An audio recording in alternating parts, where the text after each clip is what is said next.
Welcome to Teja academy. మనం గతంలో group 2 మెయిన్స్కి సంబంధించి ఇండియన్ పాలిటీలో భారత రాజ్యాంగ పరిషత్ పరిణామ క్రమంలో రాజ్యాంగ పరిషత్ సమావేశాలు, రాజ్యాంగ పరిషత్ ఏ విధంగా రూపొందించారనేది మనం మాట్లాడుకోవడం జరిగింది. అందులో భాగంగా ఈరోజు అసలు రాజ్యాంగ పరిషత్తులో రాజ్యాంగాన్ని రచించేటువంటి క్రమంలో ఆ రాజ్యాంగం అనేటువంటి పుస్తకంలో ఉన్న వివిధ రకాల అంశాలను ఏం చేశారంటే వివిధ రకాల దేశాల నుంచి స్వీకరించడం జరిగింది. సరే, ఎందుకు సార్ మనం రాజ్యాంగంను కాపీ కొట్టడం జరిగిందంటే కొద్దిగా జాగ్రత్తగా అర్థం చేసుకోవాలి. ఎందుకంటే స్టేట్మెంట్ రూపంలో ఇట్లాంటి ప్రశ్నలు అడుగుతాడు. సార్, మన భారతదేశం దాదాపుగా ఒక 60 నుంచి 70 రాజ్యాంగాల పుస్తకాలు తెప్పించుకొని ఆ రాజ్యాంగంలో ఉన్నటువంటి వివిధ రకాల అంశాలను ముందుగా చూసి అధ్యయనం చేసి వివిధ రకాల దేశాలలో ఉన్నటువంటి అంశాలను, ముఖ్యంగా మంచి అంశాలను, ముఖ్యంగా మన భారతదేశ పరిస్థితులకు అనుకూలంగా మార్చుకోవడం జరిగింది.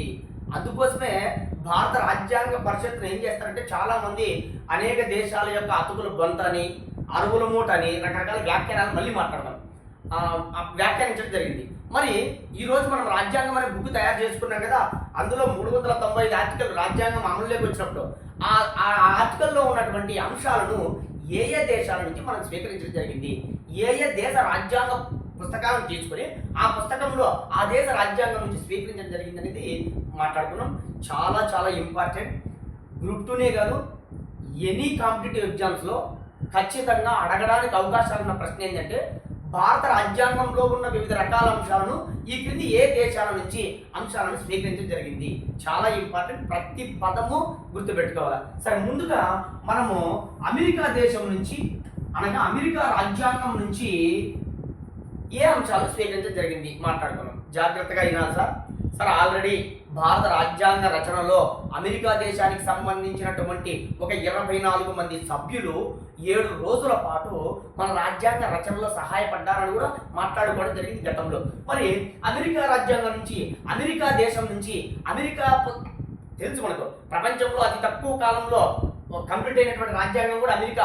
మనం మాట్లాడుకున్నాం సార్, 1787 మే నుంచి సెప్టెంబర్ వరకు జస్ట్ 4 monthsలో కంప్లీట్ అయిందని మాట్లాడుకున్నాం. అత్యధికంగా అంటే 9 years ఆస్ట్రేలియా దేశం గతంలో మాట్లాడుకుని జాగ్రత్తగా చెక్ చేసుకోండి. మరి అమెరికా దేశ రాజ్యాంగం నుంచి ఏం స్వీకరించడం జరిగింది చాలా ఇంపార్టెంట్. బ్రెయిన్లో ఫీడ్ చేయాలా, ఒక్కొక్కటి చాలా ఇంపార్టెంట్ సార్. నేను చెప్పేది మొదటిది రాజ్యాంగ ఆధిక్యత. Very very very important. భారతదేశంలో దేశం రాష్ట్రపతి నుంచి, ప్రెసిడెంట్ నుంచి కింది స్థాయిలో ఉన్నటువంటి ఒక వార్డు మెంబర్ వరకు దేశంలో ఉన్నటువంటి దేశంలో ఉన్న ప్రతి ఒక్క సంస్థ కూడా దేని కింద పనిచేస్తుందంటే రాజ్యాంగం అనే పుస్తకాన్ని ఆధారంగా చేసుకుని, అనగా భారతదేశంలో అసలు అత్యున్నత స్థాయిలో ఎవరున్నారంటే రాజ్యాంగమే ఉంది. అనగా భారతదేశంలో ఉన్నటువంటి సుప్రీంకోర్టు కావచ్చు, భారతదేశంలో ఉన్న ప్రధానమంత్రి కావచ్చు, ఎవరు కూడా వాళ్ళ యొక్క పరిధిలో వాళ్ళు పరిపాలిస్తూ ఉంటారు. మరి వాళ్ళ పరిధి అతిక్రమించుకోకుండా ఏది కాపాడుతుందంటే రాజ్యాంగం అనే బుక్కును ఆధారంగా చేసుకుని ఈరోజు సుప్రీంకోర్టు పనిచేస్తుంది. రాజ్యాంగం అనే బుక్కును ఆధారంగా చేసుకుని ప్రధానమంత్రి పోస్టు ఆధారపడుతుంది. రాజ్యాంగం అనే బుక్కును ఆధారంగా చేసుకుని రాష్ట్రపతి పోస్టు పనిచేస్తుంది. మరి ఈ విధంగా మరి భారతదేశంలో రాజ్యాంగము ఆధిక్యత. అసలు ఈరోజు ఈ క్రింది మనలో ప్రశ్నలు ఉంటాయి సార్. ఈ క్రింది మనలో భారతదేశంలో అత్యున్నతమైనది గుర్తించండి.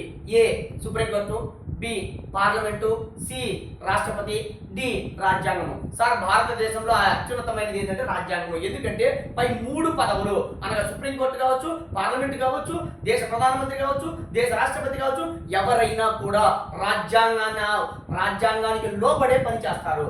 అందుకోసమే రాజ్యాంగ ఆధిక్యాన్ని కలిగి ఉంటుంది. సార్, బ్రిటన్లో అయితే పార్లమెంట్ ఆధిక్యతను కలిగి ఉంటుంది.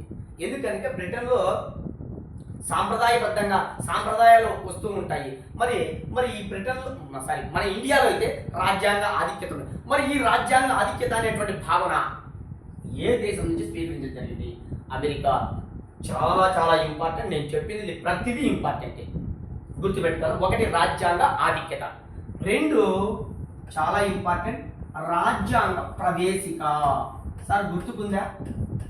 రాజ్యాంగ ప్రవేశిక. నేను ప్రారంభంలో ముఖ్యంగా 1946 డిసెంబర్ 13వ తేదీ, సార్ గుర్తుకుందా? 1946 డిసెంబర్ 13వ తేదీన జవహర్లాల్ నెహ్రూ లక్ష్యాలు ఆశయాల తీర్మానాన్ని ప్రవేశపెట్టడం జరిగింది. ఎక్కడ? రాజ్యాంగ పరిషత్లో. జవహర్లాల్ నెహ్రూ ప్రవేశపెట్టిన లక్ష్యాలు ఆశయాల తీర్మానాన్ని 1947 జనవరి 22వ తేదీన ఆమోదించడం జరిగింది. ఈ లక్ష్యాల ఆశయాల తీర్మానాన్ని ఆధారంగా చేసుకొని భారత రాజ్యాంగంలో ముందు మాట ప్రియాంబుల్ అంటాము. రాజ్యాంగానికి తత్వం లాంటిది. ఏంటంటే రాజ్యాంగ ప్రవేశిక. రాజ్యాంగం ఏం లేదు సార్, మన పుస్తకం ముందు పేజీ ఉంటుంది కదా, ముందు మాట.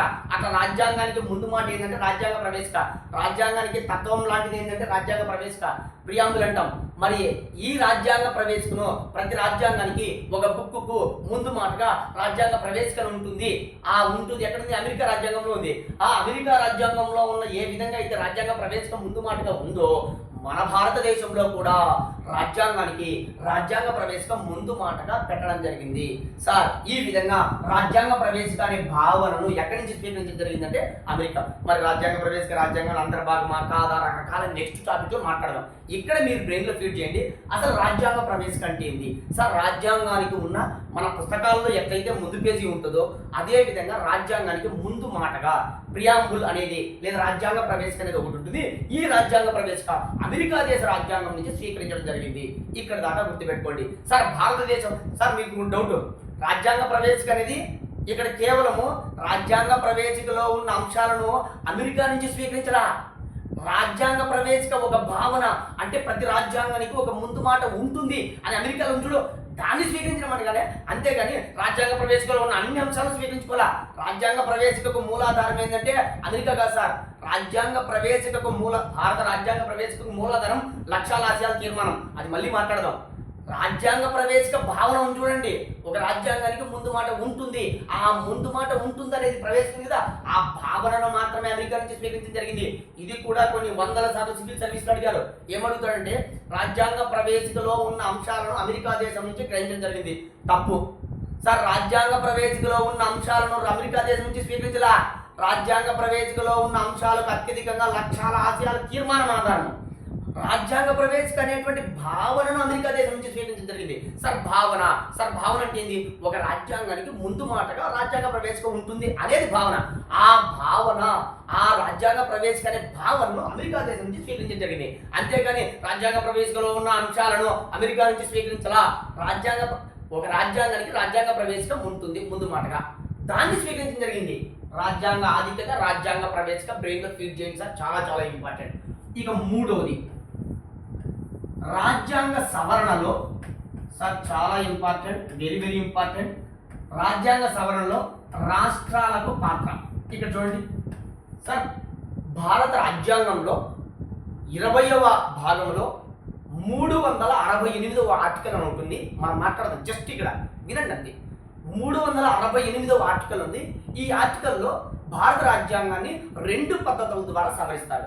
సార్ 3 పద్ధతులు అడుగువద్దండి, ఇది కూడా ఎన్నోసార్లు అడిగారు. ఎందుకంటే మన వాళ్ళు ఏంలే 3 పద్ధతులు ఫిక్స్ అయి ఉంటారు. సార్ ఆ రాజ్యాంగ సవరణ పద్ధతులు నెక్స్ట్కి వస్తాయి. జస్ట్ గుర్తుపెట్టుకోండి. 368వ ఆర్టికల్ ఆధారంగా చేసుకొని భారత రాజ్యాంగంలో కేవలం 2 పద్ధతుల ద్వారా మాత్రమే రాజ్యాంగాన్ని సవరిస్తారు. అందులో ఒక పద్ధతి ఏంటంటే పార్లమెంట్ ఒప్పుకోవాలా. సార్ పార్లమెంట్ అంటే తెలుసు మనకు, లోక్సభ ఒప్పుకోవాలా, రాజ్యసభ ఒప్పుకోవాలా, రాష్ట్రపతి దగ్గరికి మళ్ళీ వెళ్తుంది. ఎప్పుడైతే ఒక బిల్లును లోక్సభ, రాజ్యసభ ఒప్పుకున్న తర్వాత భారతదేశం సమాఖ్య తరహా లక్షణాలు ఉన్నటువంటి ఏకకేంద్ర దేశం. మనందరికీ తెలిసిందే. సమాఖ్య లక్షణాలు ఎక్కువగా ఉన్నాయి, ఏకకేంద్ర లక్షణాలు ఎక్కువగా లేవు, సమాఖ్య లక్షణాలు ఎక్కువగా ఉన్నాయి. సరే ఒకసారి చూద్దాం సార్.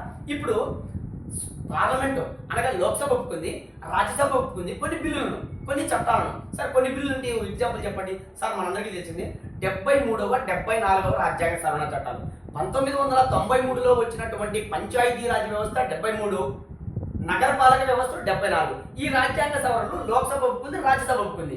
ఒప్పుకున్న తర్వాత ఎవరు ఒప్పుకోవాలంటే సగం కంటే ఎక్కువ రాష్ట్రాలు ఒప్పుకోవాలా. ఎందుకు సార్ రాష్ట్రాలకు అవకాశం ఇవ్వడం జరిగిందంటే, సార్ మన భారతదేశంలో కేంద్ర ప్రభుత్వం ఉంటే కాదు కదా, రాష్ట్రాలకు కూడా సమాఖ్య లక్షణాలు కలిగి ఉంది దేశం మంది. అనగా సమాఖ్య అంటే అర్థమైంది కదా, ఫెడరేషన్ అంటే ఏందో కాదు. భారతదేశంలో కేంద్ర ప్రభుత్వం ఉంటుంది, రాష్ట్ర ప్రభుత్వం ఉంటుంది. కేంద్ర ప్రభుత్వం వాటి పరిధిలో స్వేచ్ఛగా పరిపాలిస్తుంటుంది, రాష్ట్ర ప్రభుత్వాలు వాటి పరిధిలో స్వేచ్ఛగా పరిశీలిస్తాయి. సార్ రెండిటికి అధికారాల విభజన స్పష్టంగా ఉంటుంది. ఇట్లాంటి సమాఖ్య లక్షణాలు కలిగి ఉన్న దేశం కాబట్టి మంది. అందుకోసమే రాజ్యాంగ సవరణలో రాష్ట్రాలకు కూడా పాత్ర వహించడం జరిగింది, రాష్ట్రాలకు కూడా పాత్ర ఇవ్వడం జరిగింది. సార్ మన ఇండియాలో అయితే ఎక్కువగా పార్లమెంట్ ఆధిక్యత కనబడుతుంది, మనందరికీ తెలిసిందే.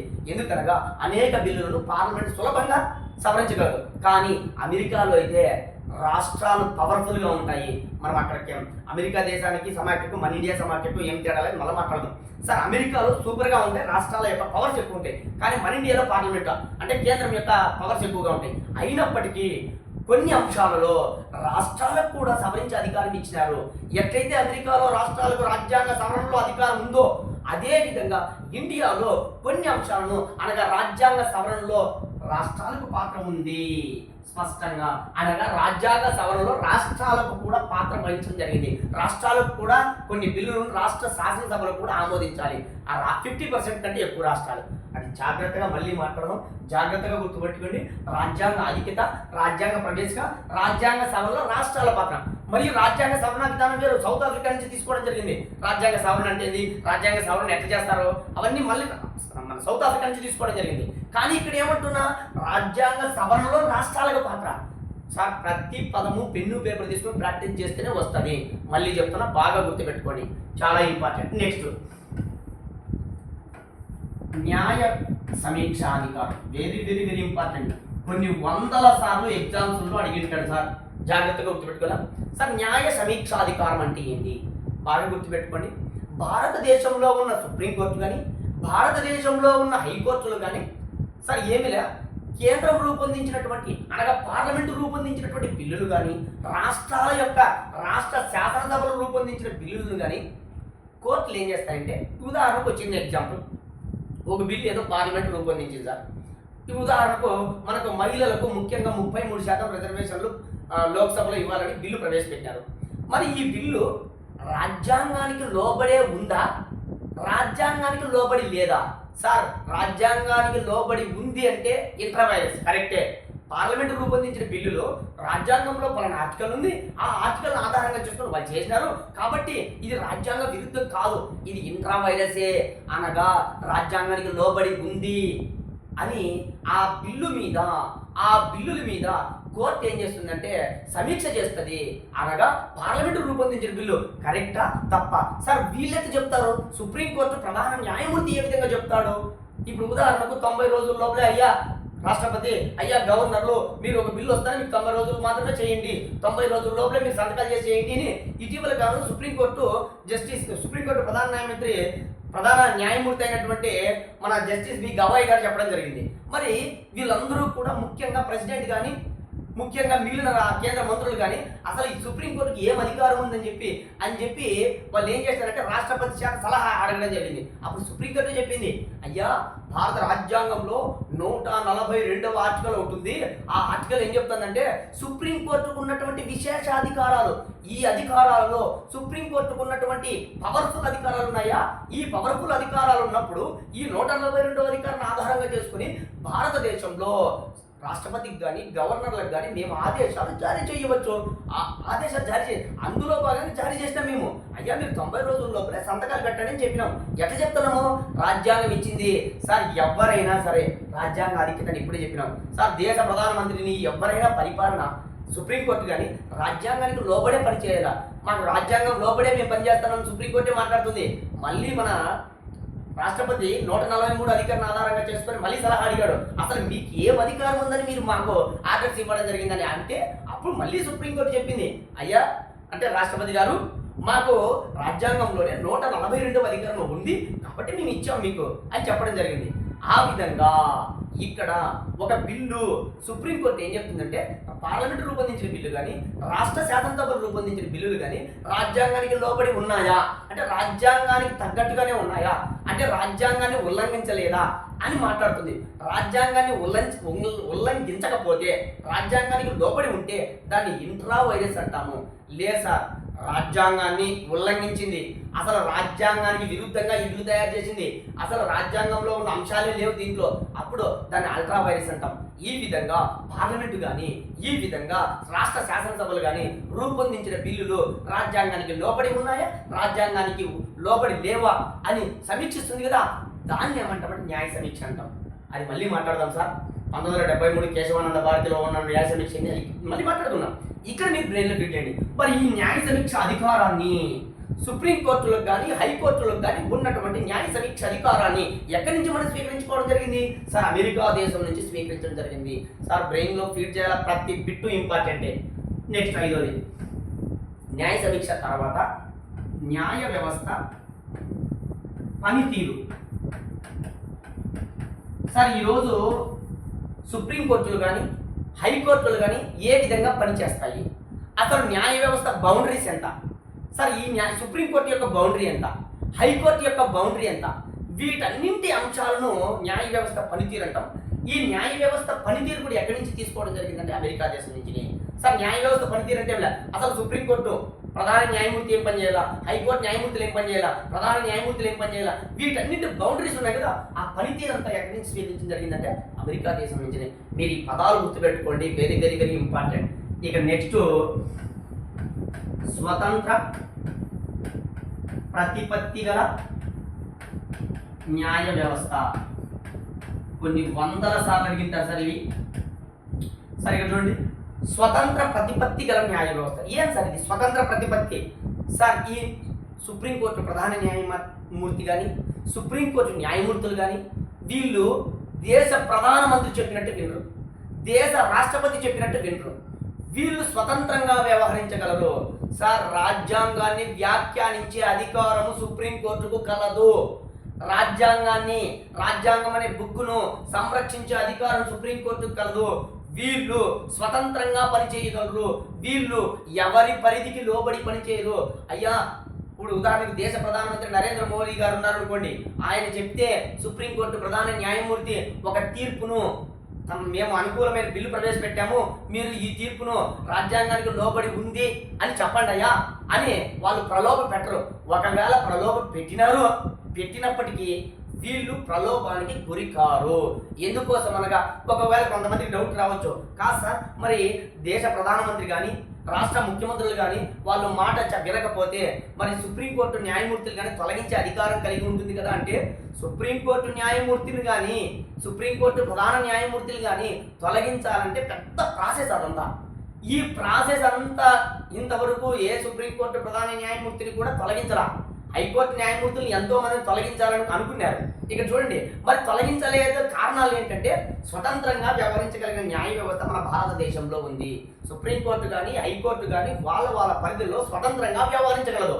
దేశ ప్రధానమంత్రి కానీ దేశ రాష్ట్రపతి కానీ లేదా రాష్ట్రాల గవర్నర్లు కానీ రాష్ట్రాల ముఖ్యమంత్రులు కానీ వాళ్ళు చెప్పినట్టు వినాల్సిన అవసరం లేదు.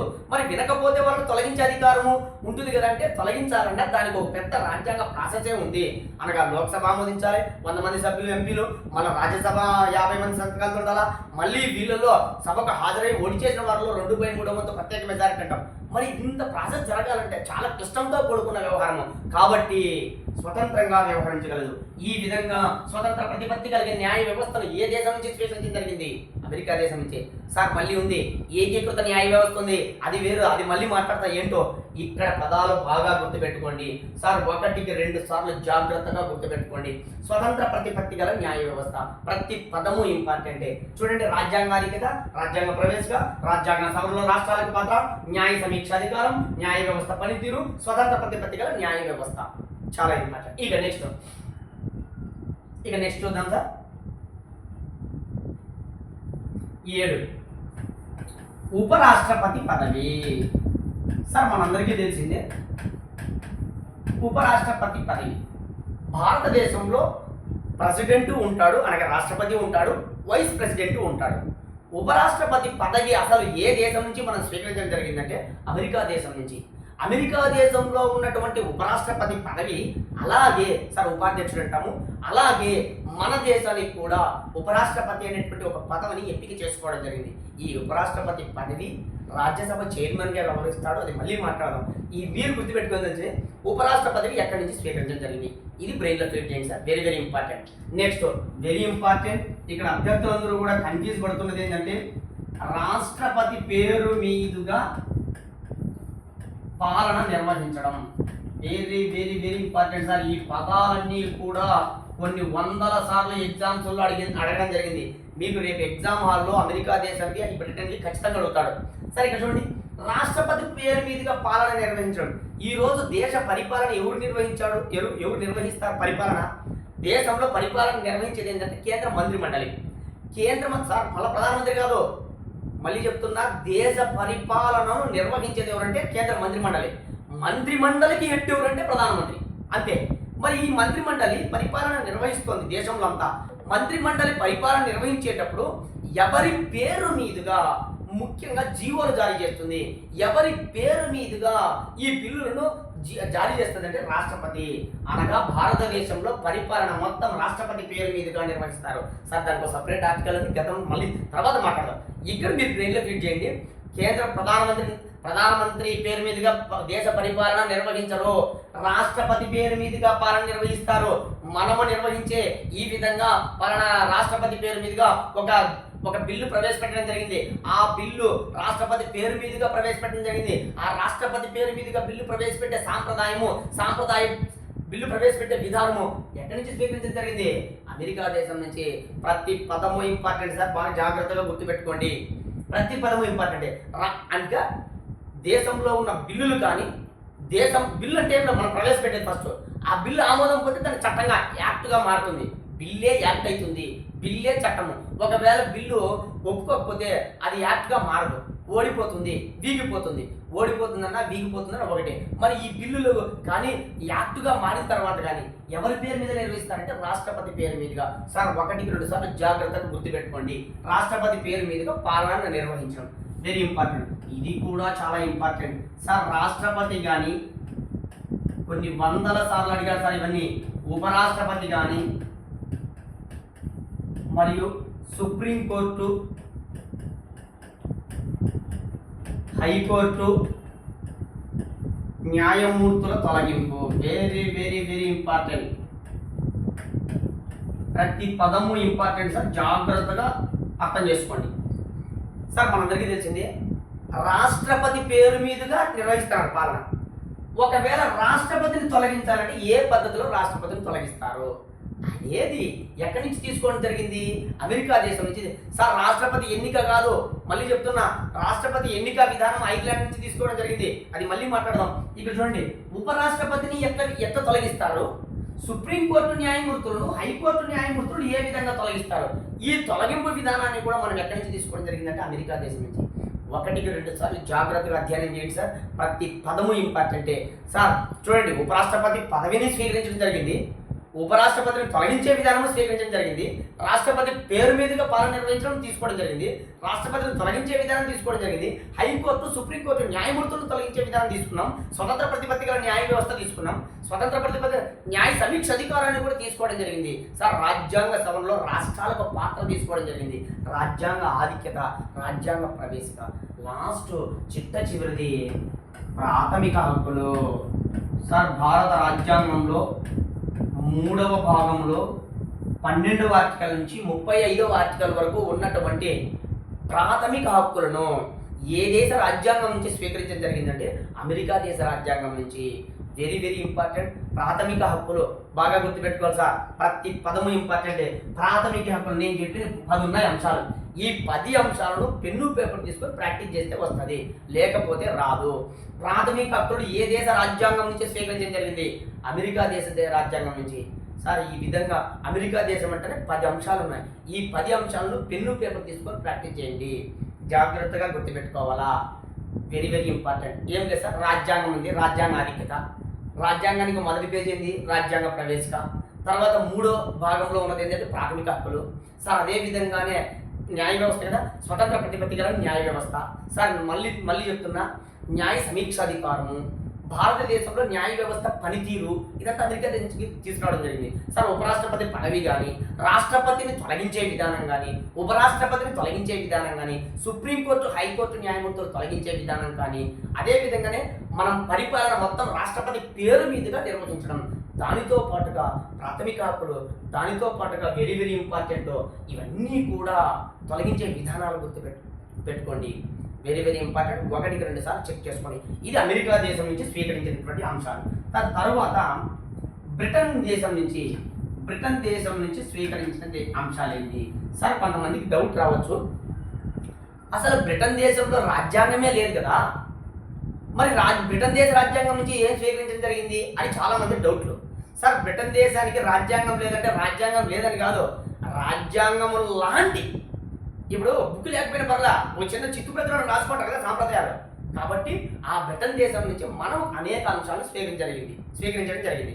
మరి బ్రిటన్ దేశంలో ఉన్నటువంటి ఏమేమి అంశాలు స్వీకరించడం జరిగింది చాలా ఇంపార్టెంట్. అసలు ఈరోజు జాగ్రత్త గుర్తుపెట్టుకున్నాం సార్ జాగ్రత్తగా క్యాబినెట్ పద్ధతిని స్వీకరించడం జరిగింది.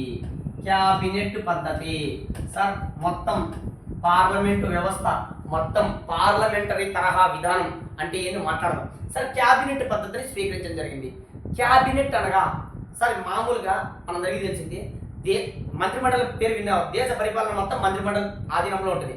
ఈ మంత్రి మండలిలో ఉదాహరణకు 80 మంది మంత్రులు ఉన్నారనుకో మన భారతదేశంలో, అంటే కేంద్రంలో 80 మంది మంత్రులు క్యాబినెట్ మంత్రులు కాదు, వాళ్ళల్లో కొన్ని ముఖ్యమైన శాఖలకు మంచి అధికారాలు కలిగి ఉన్నటువంటి శాఖలు ఉంటాయి. ఉదాహరణకు ఆర్థిక శాఖ కానీ, ఉదాహరణకు హోంశాఖ కానీ, ఉదాహరణకు రక్షణ శాఖ కానీ, ఇట్లాంటి శాఖలను ఏమంటామంటే క్యాబినెట్ శాఖలు అంటాం. ఆ క్యాబినెట్ శాఖలు దేశ ప్రధానమంత్రికి అత్యంత సన్నిహితులుగా ఉంటారు, ఒక పార్టీలో చాలా కీలక వ్యక్తులుగా వ్యవహరిస్తుంటారు. ఇట్లాంటి వ్యక్తులను క్యాబినెట్ మంత్రులుగా నియమిస్తారు. ఆ క్యాబినెట్ మంత్రులే దేశ పరిపాలన మొత్తం నిర్వహిస్తుంది. సార్ మళ్ళీ డౌట్ సార్, మంత్రిమండలిగా సార్ దేశ పరిపాలన నిర్వహించేదంటే మంత్రిమండలి ప్రతి వారానికి ఒకసారి సమావేశం కాదు, ఇదిగో క్యాబినెట్ పద్ధతి ప్రతి వారానికి ఒకసారి సమావేశం అవుతుంది. దేశ పరిపాలన మొత్తం దీని చేతుల్లోనే ఉంటుంది. కానీ మీకు రేపు ఎగ్జామ్ హాల్లో దేశ పరిపాలన నిర్వహించేది ఎవరు అంటే మంత్రిమండలి ఆన్సర్ పెట్టండి, క్యాబినెట్ కాదు. ఎందుకనగా క్యాబినెట్ వారానికి ఒకటి మెయిన్ అంశాలను మాత్రమే చూసుకుంటుంది, అంటే మొత్తం చూసుకుంటుంది. కానీ మంత్రిమండలి చాలా కీలకము, అనేక అంశాలను అది చాలా రోజుల తర్వాత సమావేశం అయినప్పటికీ మొత్తం దేశ పరిపాలన అంతా దానికి కూడా తెలియజేస్తూ ఉంటారు. సరే అది మంత్రిమండలి వచ్చినప్పుడు మనం మాట్లాడదాం. ఇక్కడ మీరు గుర్తుపెట్టుకోవాల్సిందంటే అసలు ఈ రోజు క్యాబినెట్ పద్ధతిని స్వీకరిస్తున్నామంటే కారణం ఏంటి, ఎక్కడి నుంచి, ఆ క్యాబినెట్ అనే వాళ్ళు ఎవరు, ఎన్ని రోజులు సమావేశం కావాలా, అసలు క్యాబినెట్ అంటే ఏంటి, వీటన్నింటిని ఎక్కడి నుంచి స్వీకరించడం జరిగింది, బ్రిటన్ దేశం నుంచి స్వీకరించడం జరిగింది. 1-2 సార్లు జాగ్రత్తగా గుర్తుపెట్టుకోవాలి సార్, ప్రతి పదము ఇంపార్టెంటే. సార్ నెక్స్ట్ పార్లమెంటరీ తరహా విధానం. సార్ జాగ్రత్తగా పార్లమెంటరీ తరహా విధానం అంటే ఏంటంటే సార్ దేశంలో ఒక పార్లమెంట్ ఉంటుంది, ఆ పార్లమెంట్లో 2 రకాల ప్రభుత్వాలు ఉంటాయి, ఆ 2 రకాల పదవులు ఉంటాయి. అందులో ఒక వ్యక్తి పేరు ఏం పేరంటే దేశ ప్రధానమంత్రి, ఇంకొక వ్యక్తి పేరు రాష్ట్రపతి. ఈ దేశ ప్రధానమంత్రి రాష్ట్రపతి, దేశ రాష్ట్రపతి వీళ్ళిద్దరిలోనూ రాష్ట్రపతి అనే వ్యక్తి పేరు మీదుగా నిర్వహించవచ్చు ఎక్కడ అమెరికా నుంచి. కానీ దేశ పరిపాలనకు నిజమైన కార్యనిర్వాహక వ్యవస్థ, నిజమైన కార్యనిర్వాహకుడు ఎవరంటే మంత్రిమండలి ఆధ్వర్యంలో ఉన్నటువంటి మంత్రిమండలికి హెడ్ అయినటువంటి దేశ ప్రధానమంత్రి.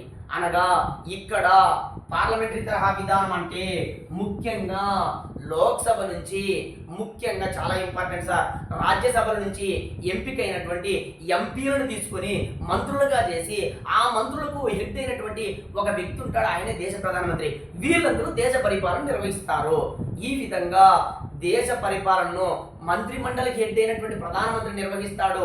ఇక్కడ నిజమైన నిర్వాహకుడు, నిజమైన కార్యనిర్వాహక వ్యవస్థ మంత్రిమండలి అని చెప్తాను చూడు. నిజానికి పోతే ప్రైమ్ మినిస్టర్, నిజానికి పోతే ప్రెసిడెంట్ ఉంటాడు. ప్రెసిడెంట్ వాస్తవ లేదా నిజమైన కార్యనిర్వాహక వ్యవస్థ కాదు, వాస్తవ కార్యనిర్వాహకుడు ఎవరంటే మంత్రిమండలి ఆధ్వర్యంలో ఉన్న ప్రధానమంత్రి.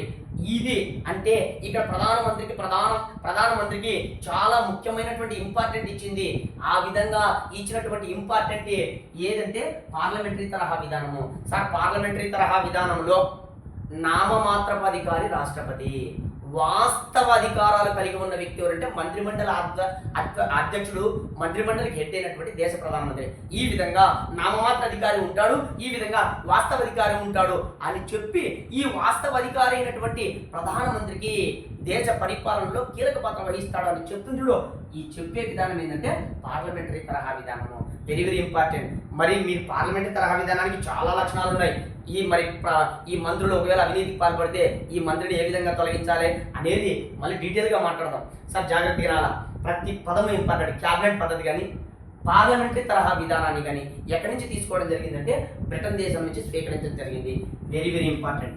ఇంకా ఏమైనా స్వీకరించారంటే ఏక పౌరసత్వం. సార్ భారతదేశంలో ద్వంద్వ పౌరసత్వం లేదు, కేవలం ఏక పౌరసత్వం మాత్రమే ఉంది. ఇది బ్రెయిన్లో ఫీడ్ చేయాలా సార్. ప్రజెంట్ 2019 అక్టోబర్ 31వ తేదీ నుంచి జమ్మూ కాశ్మీర్లో కూడా మొత్తం భారతదేశానికి మొత్తం అంతా కూడా ఏక పౌరసత్వమే ఉంది. మళ్ళీ చెప్తున్నా, ఏక పౌరసత్వం. భారతదేశంలో ద్వంద్వ పౌరసత్వం లేదు, అమెరికా దేశంలో ద్వంద్వ పౌరసత్వం ఉంటుంది సార్. ఎందుకోసం అనగా అమెరికా దేశంలో ముందుగా వాడు ఏ రాష్ట్ర పౌరసత్వాన్ని కలిగి, ఉదాహరణకు ఒక చిన్న ఎగ్జాంపుల్, ఉదాహరణకు వాడు న్యూయార్క్ అనుకో, న్యూయార్క్ పౌరసత్వాన్ని కలిగి ఉంటాడు. దాని తర్వాత అమెరికా దేశ పౌరసత్వాన్ని కలిగి ఉంటాడు. ఈ విధంగా ఇప్పుడు ఉదాహరణకు మిచిగాన్ అని రకరకాల రాష్ట్రాలు ఉన్నాయి. ఆ రాష్ట్ర పౌరసత్వాన్ని మొట్టమొదటిసారిగా వాడు రాష్ట్ర పౌరసత్వాన్ని కలిగి ఉంటాడు, దాని తర్వాత దేశ పౌరసత్వాన్ని కలిగి ఉంటాడు. కాదు సార్, మన ఇండియాలో మనకి ఎవరికి రాష్ట్ర పౌరసత్వాలు లేవు, మనం ఆ రాష్ట్ర పౌరసత్వాలను కలిగి ఉండలా, కేవలము ఒకే ఒక పౌరసత్వాన్ని కలిగి ఉన్నాం, అది భారత పౌరసత్వము. ఈ విధంగా భారతదేశంలో జాతీయ సమైక్యతను దృష్టిలో పెట్టుకుని అమెరికా దేశంలో మాదిరిగా 2 పౌరసత్వాలతో కేవలం బ్రిటన్లో మాదిరిగా ఒకే పౌరసత్వాన్ని కలిగి ఉండాలి అనే ఉద్దేశంతో మన రాజ్యాంగ నిర్మాతలు ఏం చేశారంటే ఏక పౌరసత్వాన్ని తీసుకోవడం జరిగింది. అందులో భాగంగా బ్రిటన్ దేశంలో ఉన్న ఏక పౌరసత్వమే మన ఇండియాలో ఇంప్లిమెంట్ చేయడం జరిగింది. సార్ మళ్ళీ చెప్తున్నా, ఎక్కడా కూడా ద్వంద్వ పౌరసత్వం లేదు, ఎక్కడా కూడా లేదు, ఏక పౌరసత్వమే ఉంది మన ఇండియాలో. అడుగుతాడు, భారతదేశంలో కొన్ని రాష్ట్రాల్లో ద్వంద్వ పౌరసత్వం ఉంది, లేదు. భారతదేశంలో భారత రాజ్యాంగ నిర్మాతలు ద్వంద్వ పౌరసత్వాన్ని ఇంప్లిమెంట్ చేశారు, కాదు. భారతదేశంలో భారత రాజ్యాంగంలో ఏక పౌరసత్వాన్ని మాత్రమే మనోళ్ళు ఒప్పుకున్నారని గుర్తుపెట్టుకోండి. మరి ఎక్కడి నుంచి స్వీకరించారు? బ్రిటన్ దేశం నుంచి స్వీకరించడం జరిగింది. సార్ నెక్స్ట్ ఏకీకృత న్యాయ వ్యవస్థ. Very important. ఏకీకృత న్యాయ వ్యవస్థ. సార్ ఇక్కడ చూడండి, జాగ్రత్తగా గుర్తుపెట్టుకోండి. న్యాయ వ్యవస్థ పనితీరన్నా, స్వతంత్ర ప్రతిపత్తి గల న్యాయ వ్యవస్థ అన్నా అమెరికా దేశంలోకి పోవాలా. ఏకీకృత న్యాయ వ్యవస్థ. సార్ ఏంది సార్ ఏకీకృత న్యాయ వ్యవస్థ అంటే పైన సుప్రీంకోర్టు ఉంటుంది, సుప్రీంకోర్టు కింద అనగా సార్ కేంద్రంలో ఢిల్లీలో సుప్రీంకోర్టు ఉంటే సుప్రీంకోర్టు కింద రాష్ట్రాలలో ఏముంటాయంటే రాష్ట్ర హైకోర్టులు ఉంటాయి సార్. రాష్ట్ర హైకోర్టు తర్వాత దాని కింద ఏముంటాయంటే జిల్లా కోర్టులు ఉంటాయి సార్. జిల్లా కోర్టుల తర్వాత కింద భాగంలో తాలూకా కోర్టులు, వీటిని మున్సిపల్ కోర్టులని, సివిల్ కోర్టులని రకరకాలు ఉంటాయి. ఇప్పుడు సార్ సమస్య వచ్చింది, కింది స్థాయిలో నాకు ఒక ఆస్తి వివాదం వచ్చింది. ఈ ఆస్తి వివాదాన్ని నేనేం చేస్తా, తాలూకా స్థాయిలో ఉన్న కోర్టులోకి వేస్తా. ఈ కోర్టులో నాకు న్యాయం జరగల, వెంటనే నేను జిల్లా కోర్టుకు పోతా. ఈ కోర్టులో కూడా నాకు న్యాయం జరగల, వెంటనే నేను రాష్ట్ర హైకోర్టుకు పోతా. రాష్ట్ర హైకోర్టులో కూడా న్యాయం జరగల నాకు, వెంటనే నేను సుప్రీంకోర్టుకు పోతా. ఈ విధంగా దేశంలో అతిపెద్ద కోర్టు అయిన సుప్రీంకోర్టు కింద వీళ్ళందరూ పనిచేస్తారు. ఎవరెవరు? రాష్ట్ర హైకోర్టు కానీ, రాష్ట్ర హైకోర్టు కింద ఎవరున్నారు? జిల్లా కోర్టులు కానీ, జిల్లా కోర్టు కింద ఎవరున్నారు? మున్సిపల్ కోర్టులు, సివిల్ కోర్టు. ఈ కోర్టులు ఈ విధంగా భారతదేశంలో పైనుంచి ఒకే రకమైనటువంటి నిర్మాణము, అనగా పైన సుప్రీంకోర్టు, దాని కింద హైకోర్టు, దాని కింద జిల్లా కోర్టు, తర్వాత మున్సిపల్ కోర్టు. ఈ విధానం ఉంటుంది చూడు, దీన్ని ఏమంటామంటే ఏకీకృత న్యాయ వ్యవస్థ. ఏకీకృత న్యాయ వ్యవస్థ. సార్ ఏం లేదు, ఒక దారం మాదిరిగా కింది స్థాయి వరకు వస్తుంది కదా న్యాయ వ్యవస్థ, దాన్ని ఏకీకృత న్యాయ వ్యవస్థ అంటారు. అంటే ఏం లేదు, ఒక దాని కింద ఒకటి ఉంటుంది. అదే న్యాయ వ్యవస్థ పనితీరు అన్నప్పుడు అమెరికాకి వెళ్ళిపోండి. మళ్ళీ చెప్తున్నా సార్, స్వతంత్ర ప్రతిపత్తి గల న్యాయ వ్యవస్థ అన్నప్పుడు అమెరికాకి వెళ్ళిపోండి. కానీ ఏకీకృత న్యాయ వ్యవస్థ అన్నప్పుడు సార్ ఇది గుర్తుపెట్టుకుని, ఏకీకృత న్యాయ వ్యవస్థ అన్నప్పుడు ఏం చేయాలంటే బ్రిటన్ దేశం గుర్తుకు రావాలా. నెక్స్ట్ సార్ ఇంకొకటి వెరీ ఇంపార్టెంట్ సార్, రిట్లు జారీ చేయటం. రిట్స్ జారీ, ఇది కూడా అంతే కన్ఫ్యూజ్ పడుతున్నారు అభ్యర్థులు. ఏం రేపు ఎగ్జామ్ హాల్ ఏమడుగుతుంటే మన వాళ్ళందరూ ఏం పట్టుకొని పెట్టారంటే ప్రాథమిక హక్కులు అమెరికా, ప్రాథమిక హక్కులు అమెరికా, ప్రాథమిక హక్కులు అనగానే అమెరికా దేశం నుంచి స్వీకరించడం జరిగింది. కానీ రేపు ఎగ్జామ్ హాల్ ఏమడుగుతుంటే ప్రాథమిక హక్కులకు భంగం కలిగితే, ఒకవేళ ప్రాథమిక హక్కులకు భంగం కలిగితే కోర్టులు రిట్లు జారీ చేస్తాయి. ఈ రిట్లను అమెరికా దేశం నుంచి స్వీకరించినారు అని ఇస్తాడు ఎగ్జామ్ హాల్లో. సార్ ప్రాథమిక హక్కులను స్వీకరించిందేమో no doubt of all America దేశం. కానీ ఒకవేళ ప్రాథమిక హక్కులకు భంగం కలిగితే, ఒకవేళ అంటే కేంద్ర ప్రభుత్వం కానీ రాష్ట్ర ప్రభుత్వాలు కానీ ప్రాథమిక హక్కులకు ఒకవేళ భంగం కలిగించినారనుకో, భంగం కలిగిస్తే కోర్టులు ఏం చేస్తారంటే ప్రాథమిక హక్కులను సంరక్షించే అధికారులు కోర్టులకు ఇచ్చారు. సార్ రాజ్యాంగాన్ని సంరక్షణ కడితే కోర్టులే, రాజ్యాంగాన్ని సంరక్షించేది కోర్టులో. మరి ప్రాథమిక హక్కులకు భంగం కలిగిస్తే కోర్టులు ఏం చేస్తాయంటే ముఖ్యంగా రెండు కోర్టులు సార్, ఒకటి సుప్రీంకోర్టు, రెండవది వచ్చి high court. Sir very very important. ఒకవేళ ప్రాథమిక హక్కులకు భంగం కలిగితే సుప్రీంకోర్టు కానీ హైకోర్టు కానీ, సార్ 32/226 మళ్ళీ మాట్లాడదాం ఆర్టికల్ గురించి. ఈ సుప్రీంకోర్టు కానీ హైకోర్టు కానీ ప్రాథమిక హక్కులకు భంగం కలిగితే రిట్స్ జారీ చేస్తుంది. రిట్స్ సార్ మళ్ళీ రిట్స్ అంటే ఏంది, మాండమస్ అంటే ఏంది, హెబియస్ కార్పస్ అంటే ఏంది, ఇవన్నీ కూడా 5 రకాల రిట్లు ఉన్నాయి. అది మళ్ళీ మాట్లాడదాం. మీ ఇక్కడ మీరు గుర్తుపెట్టుకుంది రిట్లు జారీ ఎప్పుడు రిట్లు జారీ చేస్తారు? ప్రాథమిక హక్కులు భంగం కలిగితే. నీకు ప్రాథమిక హక్కులకు ఎవరు భంగం కలిగిస్తారు? ఎవరు? ప్రభుత్వాలే. అనగా కేంద్ర ప్రభుత్వం భంగం కలిగిస్తుంది, రాష్ట్ర ప్రభుత్వాలు భంగం కలిగిస్తాయి. ప్రభుత్వాలు భంగం కలిగించేటువంటి ఈ ప్రాథమిక హక్కులు భంగం కలిగిస్తే ఆ ప్రభుత్వాలకు కానీ ప్రైవేట్ వ్యక్తులకు కానీ రిట్లు జారీ చేస్తుంది. ఎవరు రిట్లు జారీ చేసేది? కోర్టులు. ఎన్ని రకాల కోర్టులు? 2 రకాలు, సుప్రీంకోర్టు, రాష్ట్రాలు అయితే హైకోర్టు. అంటే ఎవరికైనా జారీ చేయొచ్చు, రాష్ట్ర పరిధిలో ఉండే వాళ్ళు. ఈ విధంగా సుప్రీంకోర్టు హైకోర్టు రిట్లు జారీ చేస్తాయి. ఆ రిట్లు జారీ చేసే విధానాన్ని ఎక్కడి నుంచి స్వీకరించడం జరిగింది? బ్రిటన్ దేశం నుంచి.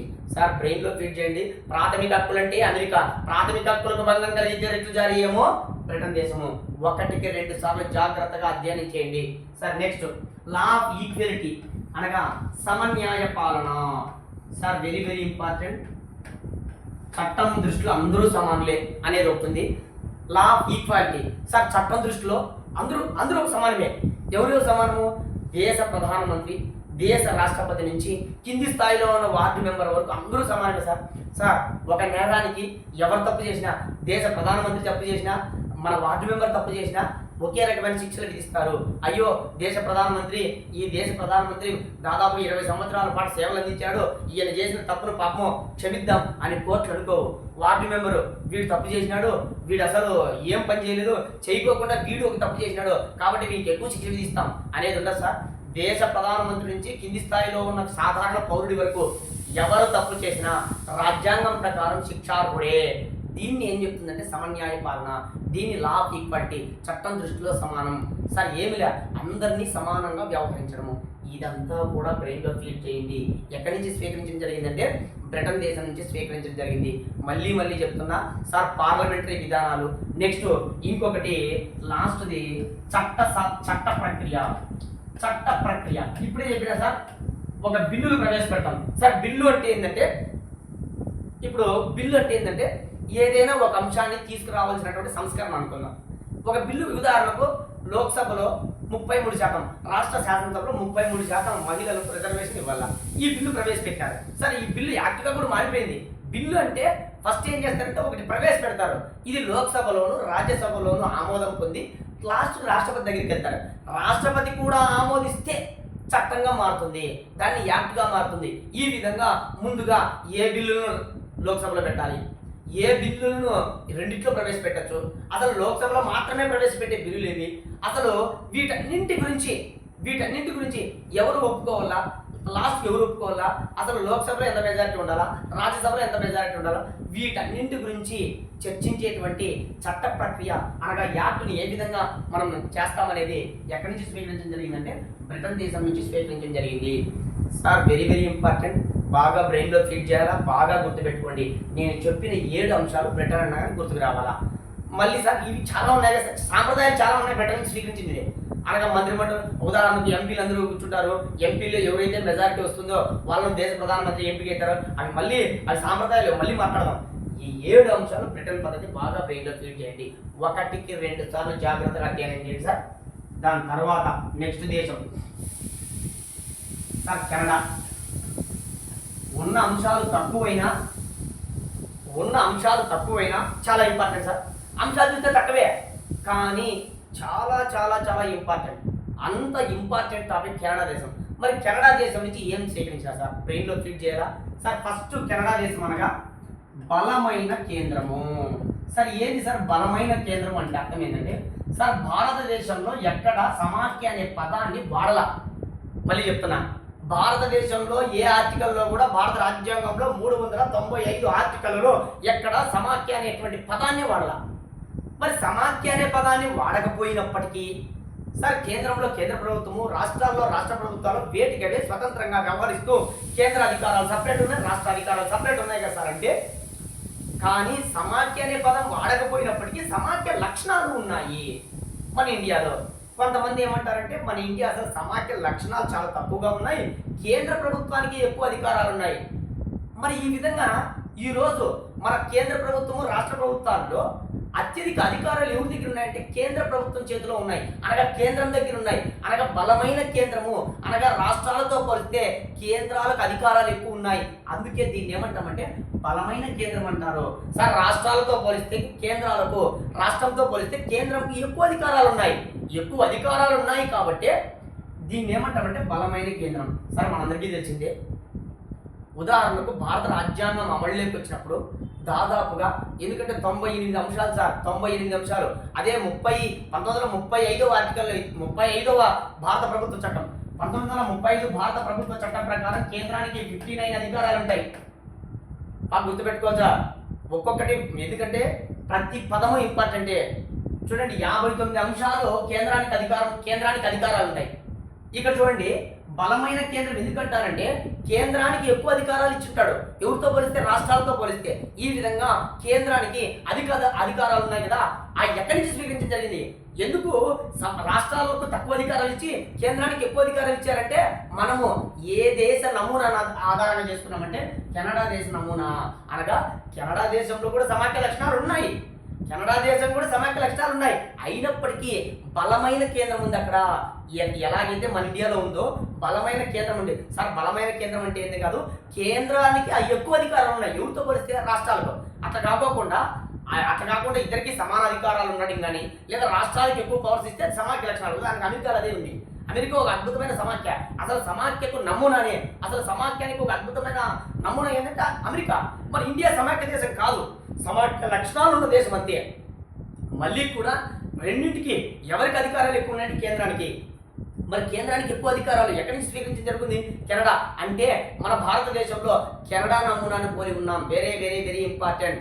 కెనడా నమూనా అంటే ఏంటో కదా సార్, కెనడా దేశంలో బలమైన కేంద్రం ఉంటుంది, ఇండియాలో కూడా బలమైన కేంద్రం ఉంది. కెనడా దేశంలో రాష్ట్రాలకు తక్కువ అధికారాలు ఉంటాయి, ఇండియాలో కూడా రాష్ట్రాలకు తక్కువ అధికారాలు ఉంటాయి. మరి అంటే దీన్ని బట్టి సమాఖ్య దేశం అనొచ్చు కదా సార్. అంటే బలమైన కేంద్రం ఉన్నప్పుడు సమాఖ్య దేశం అనేది లేదు. అందుకే రకరకాల చాలా మంది విమర్శించడం జరిగింది. సరే భారతదేశాన్ని మీరు గుర్తుపెట్టుకోవాల్సింది ఏంటంటే బలమైన కేంద్రం. సరే ఎలాగా? నెక్స్ట్ రెండవది చూద్దాం. కేంద్రానికి అవశిష్ట అధికారాలు. సార్ వెరీ వెరీ ఇంపార్టెంట్, ప్రతి పదము ఇంపార్టెంట్, కొన్ని వందల సార్లు అడిగారు. సార్ ఫస్ట్ అవశిష్ట అధికారాలు అంటే ఏంటి? సార్ మనకు జాబితా అనేది 3 జాబితాలు ఉంటాయి సార్. 3 అంటే కేంద్ర జాబితా ఒకటి, రాష్ట్ర జాబితా ఒకటి, ఉమ్మడి జాబితా ఒకటి. సార్ కేంద్ర జాబితా అంటే కేంద్ర జాబితాలో ఉన్న అంశాలపై ఎవరు చట్టాలు చేస్తారంటే కేంద్రమే చేస్తుంది. ఉదాహరణకు కరెన్సీ ముద్రణ ఎవరిది? కేంద్రానిది. మరి రాష్ట్రాలు చేసే అధికారం లేదు. అంటే వాళ్ళ పరిధిలో ఉన్న అంశాలు వాళ్ళు చట్టాలు చేస్తారు.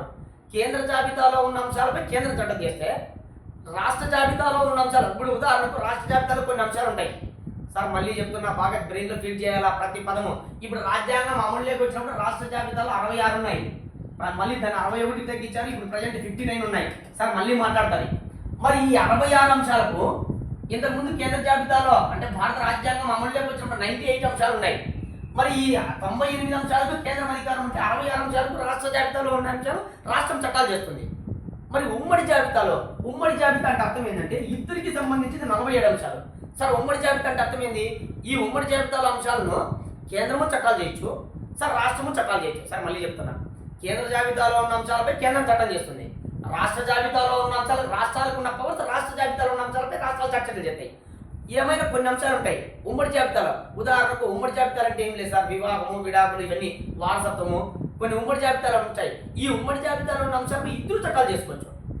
అయితే మళ్ళీ కేంద్రానికి అధికారం ఎక్కువ ఉంటుంది. సరే మళ్ళీ మాట్లాడదాం నుంచి. ఇట్లా కేంద్ర జాబితాలో ఉన్న అంశము, ఇట్లా రాష్ట్ర జాబితాలో ఉన్న అంశము, ఉమ్మడి జాబితాలో ఉన్న అంశము ఆయా అప్పటికి 1950 జనవరి 26వ తేదీన రాజ్యాంగం అమలులోకి వచ్చినప్పుడు ఈ పద్ధతి పెట్టుకున్నాం. ఒకవేళ ఎప్పుడైనా కొత్త అంశాలు వచ్చినాయనుకో, మరి కొత్త అంశాలు వచ్చినాయనుకోండి, కొత్త అంశాలపై చట్టాలు చేసే అధికారం ఉంది. సార్ కొత్త అంశాలు ఎందుకు వస్తాయంటే అంటే కాలం మారే కొద్దీ రకరకాల ఇనిషియేటివ్స్ వస్తూ ఉంటాయి. ఉదాహరణకు చిన్న ఎగ్జాంపుల్ సార్, సైబర్ నేరాలు అని కొత్త పదం వచ్చేసింది. సైబర్ నేరాలు అనేటువంటి మాట మనం 1980 1990 నుంచి బాగా వింటున్నాం. ఇటీవల అయితే 2010 నుంచి అయితే ఇంకా తరచుగా జరుగుతూనే ఉన్నాయి సైబర్ నేరాలు. మరి సైబర్ నేరాలు 1950 జనవరి 6లో ఉందా? అసలు సైబర్ అనే పదమే లేదు. మరి ఈ సైబర్ నేరాలపై ఎవరు చట్టాలు చేయొచ్చు?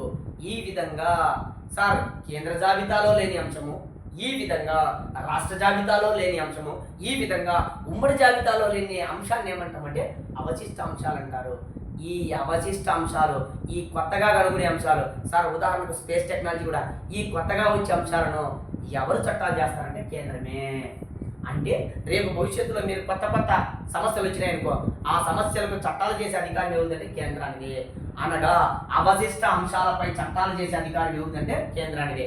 మరి ఈ భావన ఎక్కడి నుంచి తీసుకున్నారు? కెనడా దేశం నుంచి తీసుకున్నారు. సార్ మళ్ళీ చెప్తున్నా, కొన్ని వందల సార్లు అడిగినటువంటి ప్రశ్న బాగా గుర్తుపెట్టుకోవాలి.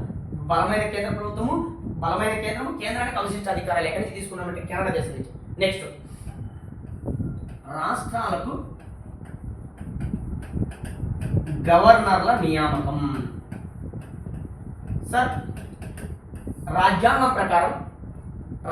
ప్రకారం రాష్ట్రాలలో కార్యనిర్వాహక అధిపతి, సార్ నిజమైన కాదు నామమాత్రపు కార్యనిర్వాహక అధిపతి, కేంద్రంలో ఎట్లుంటాడో రాష్ట్రపతి, ఇక్కడ రాష్ట్రాలకు గవర్నర్ ఉంటారు కదా. మరి గవర్నర్లను ఎట్లా నియమిస్తారు? అసలు గవర్నర్లను ఎవరు నియమిస్తారు? రాష్ట్రపతి నియమిస్తాడు. ఎవరు చెప్పినట్టు తింటారు? మంత్రిమండలి చెప్పినట్టు తింటారు. ఈ విధంగా రాష్ట్రపతి ప్రతి రాష్ట్రానికి గవర్నర్లు నియమిస్తాడు. ఈ గవర్నర్ల నియామకం ఏ నమూనా నుంచి తీసుకోవడం జరిగింది? కెనడా దేశం నుంచి తీసుకోవడం జరిగింది. కొన్ని వందల సార్లు కెనడా మీద ప్రశ్నలు అడిగాడు. ఎందుకు సార్ కెనడా మీద అడుగుతున్నాడంటే, కెనడా నమూనా కెనడియన్ నమూనాను మన ఇండియాని ఇంప్లిమెంట్ చేస్తున్నాను కాబట్టి కెనడాను ఎక్కువ అడుగుతున్నారు. Very important sir. Next, very important, బాగా గుర్తుపెట్టుకోవాలా. ఇది కూడా కొన్ని వందల సార్లు అడిగినటువంటి ప్రశ్న. సుప్రీంకోర్టు సలహా పరిధి. సార్ ఒకవేళ సార్ రాష్ట్రపతి ఏం చేస్తారంటే, రాజ్యాంగ సమస్యలు ఏమైనా వచ్చాయనుకోండి సార్, రాష్ట్రపతి రాజ్యాంగ సమస్యలు ఏమైనా వచ్చాయనుకోండి, రాష్ట్రపతి ఏం చేస్తారంటే రాజ్యాంగ సమస్యలు ఏమైనా వచ్చినప్పుడు సుప్రీంకోర్టు ప్రధాన న్యాయమూర్తిని అడుగుతాడు, అనగా సుప్రీంకోర్టుని అడుగుతాడు. సార్ మనం మళ్ళీ మాట్లాడదాం. 143వ ఆర్టికల్ని ఆధారంగా చేసుకొని రాష్ట్రపతి రాజ్యాంగ సలహాల కోసం సుప్రీంకోర్టుని అడుగుతాడు. మరి సుప్రీంకోర్టు ఏం చేస్తుందంటే రాష్ట్రపతి అడిగిన దానికి సమాధానం ఇస్తుంది. సార్ ఇప్పుడే చెప్పిన సుప్రీంకోర్టు 142వ అధికారాన్ని ఆధారంగా చేసుకొని భారతదేశంలో ఉన్న రాష్ట్రపతి కానీ రాష్ట్రాలలో ఉన్న గవర్నర్లు కానీ మీ దగ్గరికి వచ్చిన బిల్లులను 90 రోజుల్లో సంతకాలు పెట్టండి అని చెప్పింది సుప్రీంకోర్టు. వెంటనే రాష్ట్రపతి ఏం చేసినాడు? సుప్రీంకోర్టునే సలహా అడిగాడు. మళ్ళా సుప్రీంకోర్టు అది చెప్పింది, మళ్ళీ సుప్రీంకోర్టునే సలహా అడిగాడు. అయ్యా సుప్రీంకోర్టు, ఇక్కడ జస్టిస్ బి గవాయ్ గారు సార్ ఇంపార్టెంట్, సుప్రీంకోర్టు ప్రధాన న్యాయమూర్తి గారు ఇంపార్టెంట్, సుప్రీంకోర్టే గుర్తుపెట్టుకోండి. అయ్యా సుప్రీంకోర్టు, మీరు మమ్మల్ని అనగా రాష్ట్రపతి అయిన నన్ను, రాష్ట్రాలలో రాజ్యాంగ అధిపతి అయినటువంటి గవర్నర్లను 90 రోజుల లోపలే మీ దగ్గరకు వచ్చిన బిల్లులను సంతకాలు చేయండి ఎట్లా చెప్పినావు? నీకు అసలు ఏం అధికారం ఉందని చెప్పినావు అని 143వ ఆర్టికల్ ఆధారంగా చేసుకునే, చూడు సార్ 143 ఆర్టికల్ ఆధారంగా చేసుకుని ఆయన సుప్రీంకోర్టు పంపించాడు. నేను ఈ ఆర్టికల్ ఆధారంగా చేసుకుని నేను అడుగుతున్నా సార్, అందుకే సుప్రీంకోర్టు సలహా అడుగుతున్నా, ఎట్లా చెప్పినావు నువ్వు అని. మళ్ళీ ఏం చెప్పింది సుప్రీంకోర్టు? మళ్ళీ సుప్రీంకోర్టు సమాధానం వస్తుంది సార్. అది 2 రకాలుగా జరుగుతుంది, అది మళ్ళీ మాట్లాడదాం. బహిరంగంగా ఇవ్వచ్చు, లేదంటే ఒక ప్రతినిధి ద్వారా పంపించవచ్చు. మళ్ళీ సుప్రీంకోర్టు ఏం చెప్పిందంటే, అయ్యా రాష్ట్రపతి గారు అంటే ద్రౌపది ముర్మును, మేము మీకెందుకు ఇట్లా ఆర్డర్ జారీ చేసినామని తెలుసా? 90 రోజుల్లో సంతకాలు చేయండి అని. ఇదో మాకు రాజ్యాంగంలో ఒక ఆర్టికల్ ఉంది, మాకు రాజ్యాంగంలో ఒక ప్రత్యేకమైన ఆర్టికల్ ఉంది. మా కోర్టులకు ఒకవేళ ప్రత్యేక పరిస్థితుల్లో ఈ ఆర్టికల్ ఉపయోగించుకోవచ్చు. ఆ ఆర్టికల్ పేరు ఏంటంటే 142. ఈ 142వ ఆర్టికల్ ఆధారంగా చేసుకుని మేము మీకు ఆర్డర్స్ జారీ చేశాము అని మళ్ళీ సమాధానం చెప్పడం జరిగింది. ఈ విధంగా సుప్రీంకోర్టు న్యాయ సలహాను ఏ ఆర్టికల్ ఆధారంగా చేసుకుని అడుగుతారంటే 143. ఎవరు అడుగుతారు? రాష్ట్రపతి అడుగుతాడు. ఇది కూడా ఎక్కడి నుంచి తీసుకోవడం జరిగింది? కెనడా దేశం. సార్ కొన్ని వందల సార్లు ఎగ్జామ్ హాల్లో అడగడం జరిగింది. మళ్ళీ చెప్తున్నా, చాలా ఇంపార్టెంట్. కెనడా అనగానే బలమైన కేంద్రం, కేంద్రానికి అవశిష్ట అధికారులు, రాష్ట్రాలకు గవర్నర్ల నియామకం, సుప్రీంకోర్టు సలహా పరిధి. Very important. 1-2 సార్లు జాగ్రత్తగా చదవండి. ఈ 3 దేశాలు కంప్లీట్ అయిన తర్వాత ఇక చిన్న కంప్లీట్ ఉన్నాయి, అవి కంప్లీట్ చేసుకున్న తర్వాత మాట్లాడుతున్నాం. Okay, thank you.